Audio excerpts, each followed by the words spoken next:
There has been a lot of DLC analysis already, in forums, videos, and streams. The community is scrounging to find out everything we can from this one image, and I'm here to posit some definite answers once and for all. I think there are some relatively certain things we can say about the DLC beyond pure speculation. There are enough hints and themes in the teaser image that when taken together, they only point one way to me. Now, the DLC could always be completely new stuff, but if it's related to the base game in any meaningful way, I feel confident that this image is pointing to a conclusion to the stories of Miquella and Godwyn. So let's see what the DLC will be about. And feel free to subscribe to the channel if this stuff interests you, as I will be doing much more DLC lore as we get more info. With that, let's dive in. As I said, there have been lots of great videos that give a lot of good contextual info. V-Limit, Sekiro Doobie, The Lore Hunter, Zeostorm, and Raph are just a few I've seen, and I highly recommend giving them a watch yourself. Their ideas help set the stage for this video. Mostly, I think a lot of their observations will agree with what I conclude, but one divergence is that Raph makes a case for the figure in the image being a young Marika. Plenty of the rest of Raph's analysis I agree with, but here I disagree. I think we can be pretty confident that this is Miquella. There are the obvious similarities in hair and design, plus the fact that Miquella is referenced as quite a feminine person, which justifies the traditionally more feminine side saddle riding. Raph says that the rider looks to be an adult, so it can't be Miquella as he was cursed to eternally be a child. But as we will see later on, this whole area is likely a dream or spirit realm.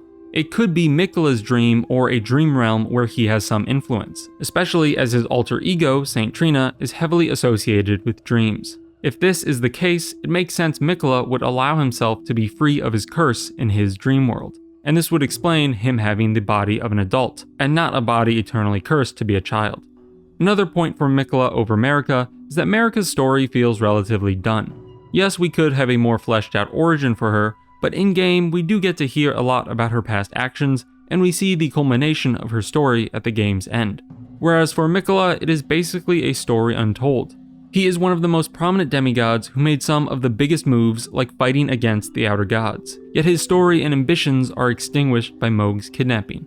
Marika doesn't need a DLC feature to be a worthwhile character, but Miquella could definitely do for more substance and for a conclusion to his efforts of rebellion. Most of the other demigods have had some big culminating actions. The DLC is a perfect stage to get that for Miquella and Godwyn. And we can see a setting for both of these figures if we look more at the total composition of the image. Another point for Miquella in my eyes is that the tone of the image looks more like an ominous conclusion of effort than it does a warm start at the beginning of an adventurer's journey. More reason against a young Marika who would have just arrived to the lands between to start her journey. We have seen in previous videos of mine and other lore creators that a big thing Miquella was trying to do was grant Godwyn a true death, as noted in part by the Golden Epitaph. The DLC image vibes with a free Miquella finally able to move forward and do something to finish his plans involving Godwyn and the Eclipse, or something along those lines. Now, I say that the image vibes towards a Godwyn conclusion in large part due to the color schemes and background. The most prominent colors in the image are gold and black, the colors of Deathblight, a characteristic of Godwyn and his corpse. The black trees and golden sap make me think of the Death Lightning incantation, and the debris around the trees bears a striking resemblance to Deathroot, as many others have noted. In my short, I talked about how the debris looked like it was falling off from a recent constriction of the serpentine tree. It still could be that, or the effects of Deathroot, or even some degree of both, Deathroot plus debris. Something like Deathroot growing and being part of what wraps around and attacks the Erdtree would be quite in line with the talk of the Great Tree we get from Deathroot's item description, and these connections definitely make the Godwyn case seem even more plausible. If we look to the landscape showcased in the image, we see something foreign to the lands between. There isn't really anywhere in-game that looks like this, with the flat rolling hills of the foreground and the low mountains near the Erdtree in the background.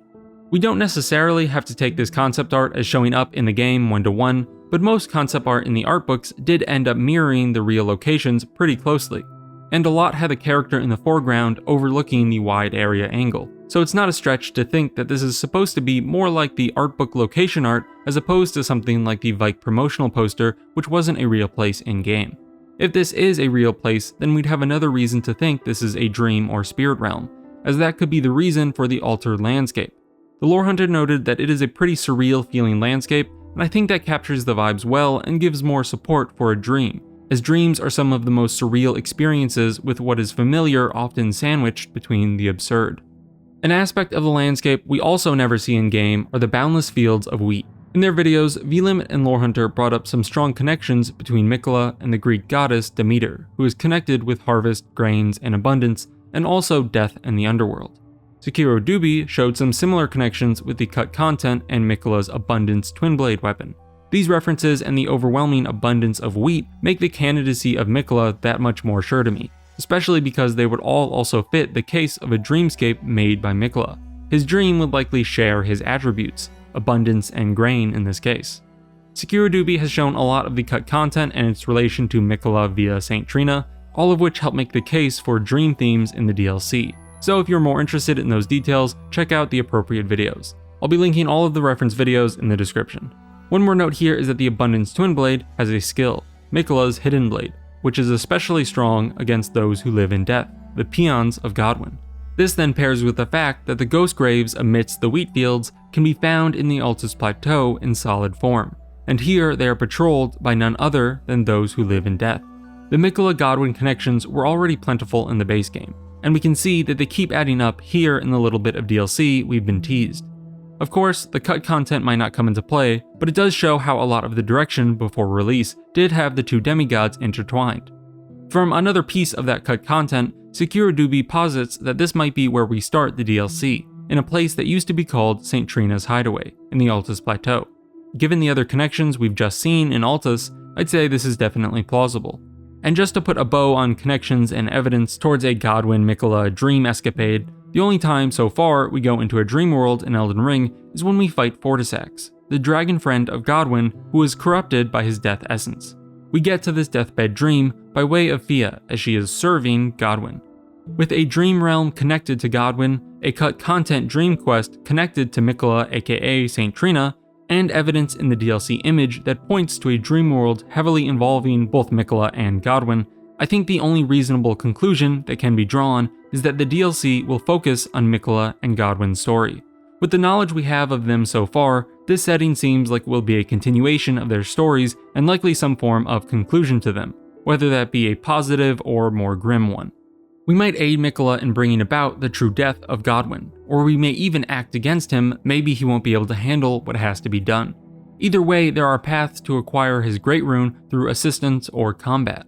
Miquella and Godwyn are both mighty characters of Elden Ring lore, so it makes thematic sense that they will be featured prominently in the DLC. And it means that they'll probably provide for some great content in story and in gameplay. A boss fight with a prime Godwyn or some zombified fish Godwyn corpse will be pretty grand, especially if it has a backdrop of the battling trees. And before we close, we could try to say something about the architecture found in the image, as that's the only part of the picture I haven't talked about. Well, that and Torrent, but we'll leave him for later. I think it's pretty hard to say much from these pieces, and other videos have already done a good job at that. There are some small details like the coffins being something we've seen before, and a death connection, but not much else that adds or detracts too much in either way from the main thrust of what I think this DLC will be. Overall, I think that if the DLC isn't wholly and totally new stuff, then most signs we've been given point to it being about Miquella and Godwyn and doing something to progress and or conclude their storylines. After all, we have put almost every other demigod to rest and ended their stories, so getting some closure on these two makes sense. We might not change the ending of the game, but the themes of our journey will likely be re-emphasized and we can still get some character closure. We may aid Miquella, we may gain a rival motive and fight against two of the most enigmatic and powerful demigods, a Godwyn corpse boss fight, a dream version of Melania. Even just seeing Miquella in the flesh would be big, and I think this is the direction the DLC is going. With all the evidence laid out, there seems to me no argument about the focus of this DLC, the end of the demigod stories and how such an end affects the Erdtree. But we will have to wait for the DLC to actually come out to test these ideas. I will surely be doing that on release of the DLC or any trailers or whatnot, so subscribe if you plan on keeping up with the lore developments and let me know in the comments when you think we might get this DLC. Thanks for watching, thanks to my patrons for supporting me, and see you in the next video. Peace.